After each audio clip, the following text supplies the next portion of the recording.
bienvenue sur cléboa.com. Vous êtes avec Bobby Simaboule. Donc on va vous présenter le supermarché africain qui se trouve à Saint-Denis. Donc c'est Africa Frais.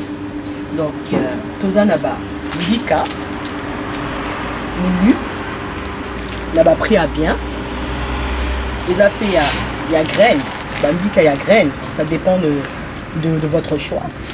Si au lingi il y a moulu et zali, ce qui au lingi il y a graines, les AP, oyo. Tous AP naba la dessous, il y a mboka. Ça awa.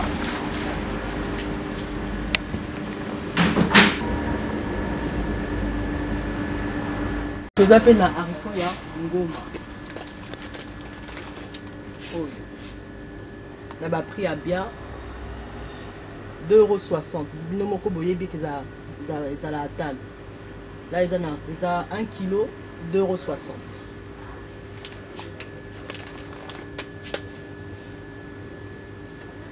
Tous à peine à l'itouma. Amateur à l'itouma baswahili. L'itouma ezali. Pour la Congo. Vous en avez foufou, il y a bas Congo. Là bas farine de manioc, il y a bio et outil Congo.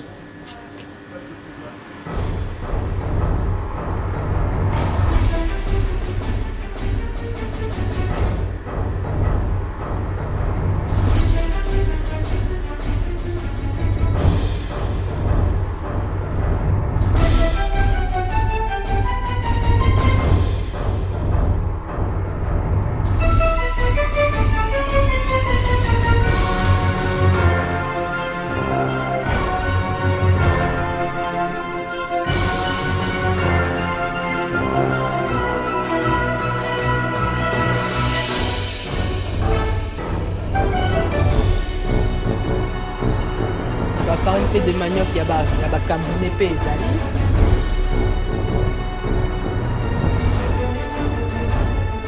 L'outil douala.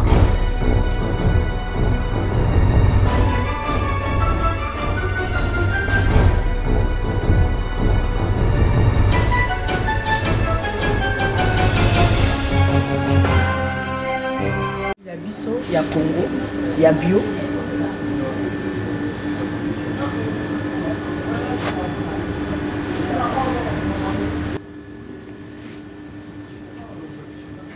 Vous appelez la huile et outils Afrique, en provenance d'Afrique, c'est de l'agriculture africaine.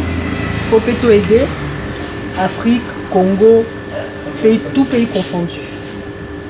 Parce que vous appelez l'économie nabiso, tout côté sambongo, l'économie nabiso, et outils Afrique, et outils Congo, et outils Sénégal, et outils Niger, partout.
kwanga oyo euti Afrique 100% naturel fabriqué en Afrique et pas ba chinois te kaka Afrique. Donc to aider l'économie na biso, to aider ba africain ba évoluer ba kotisa mbongo to sala ke pays fonctionne. Bon, on a ba amateur ya ba jus vitalo ezali ya milai ya muke ba top pe ezali ba gino pe ezali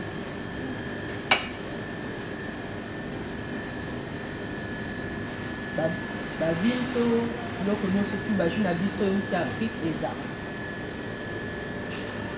Maintenant pour ba amateur ya bière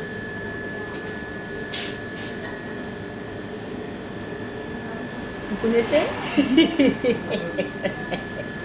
eza utingi ezali banko ipe ezoya batembo kala mingi te ezoya eza na conteneur ya mingi te bomelango bacastel pe ezali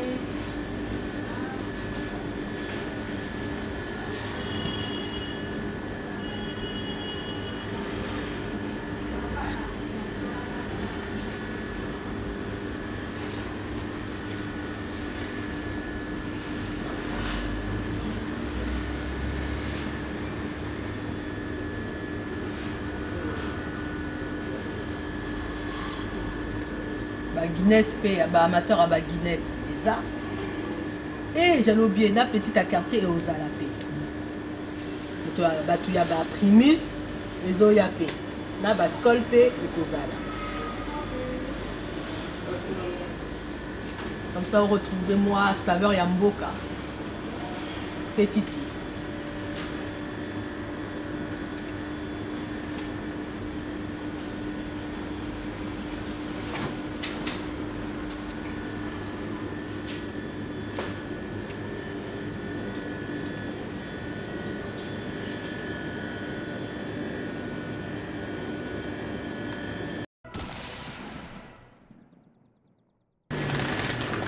Vous avez un croupion de dinde, bon, et pas la biso, il y a dindon, il y a halal, pour la musulman et zappé.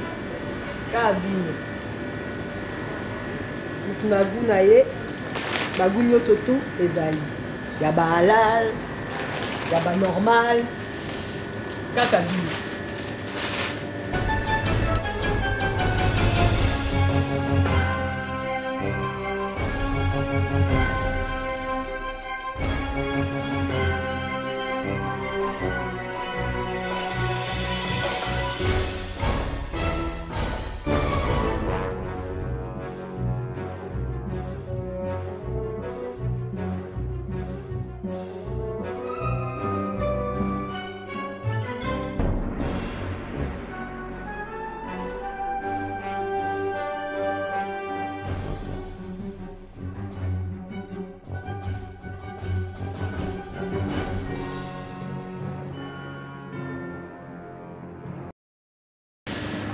Na ba barakuda bazali otala ba barakuda mama on dirait requin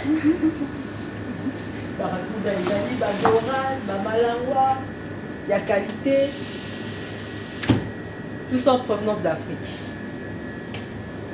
là donc les ba vitamine belé ba vraie vitamine kobo ya conseil gratuit à votre château rouge.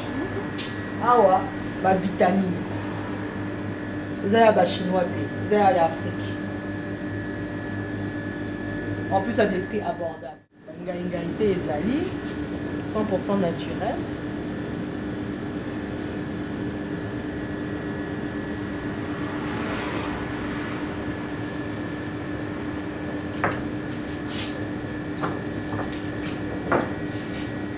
Pondu pe ezali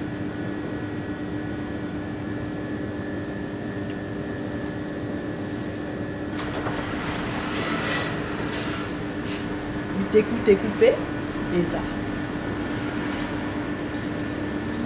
batembele pe ezali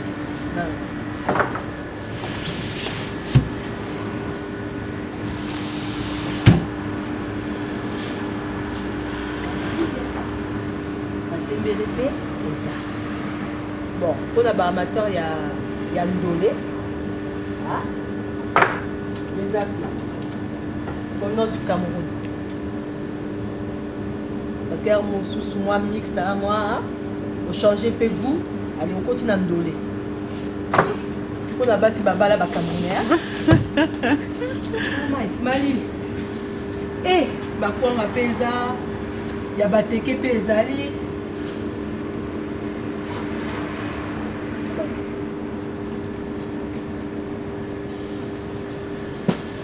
Il y a des légumes, il y a biso, il y a mboka eza. Nous surtout eza. Là, il y a des West Africains ezali, il y a des Ivoiriens, il y a des Sénégalais, il y a des Maliens. Nous surtout eza.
Visiter le supermarché africain.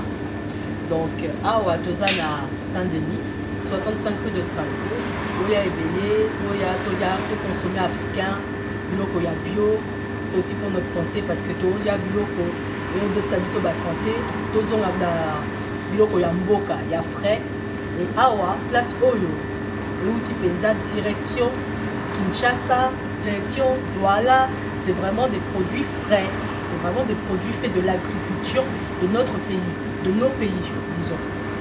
Parce qu'il y a le Congo, il y a le Cameroun, il y a aussi tout ce qui est ouest africain, la sénégalais, et Outi Penza en provenance de nos terres.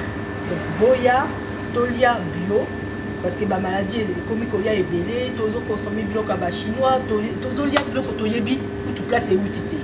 Là ici, Toyebi place est Outi et Outi direction Afrique. Donc Boya est belé, tout faire fonctionner l'économie na biso.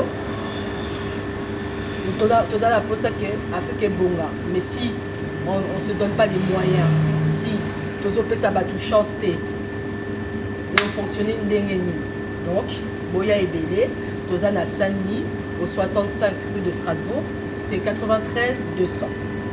On a battu ya voiture au cas où, botika na GPS, beaucoup de liboso. Il y a Africa Frais. Donc, tu as la bino. En plus, il y a kitoko, bolamba pe kitoko, il y a frais, il y a goût, il y a mboko nabiso. Bien sûr, propriétaire à supermarché, azapé ndeko nabiso, aza africain, aza camerounais, mais aza kaka Afrique. Ndeko nabiso, aosa bakamwa bien, pour nabiso. Auto s'est retrouvé comme ça, ils ont fonctionné. Donc, tu as la bino. Où on consommé, où on ne pas chinois, où on ne pas indien, où il n'est pas africain. Et ça a fait bien.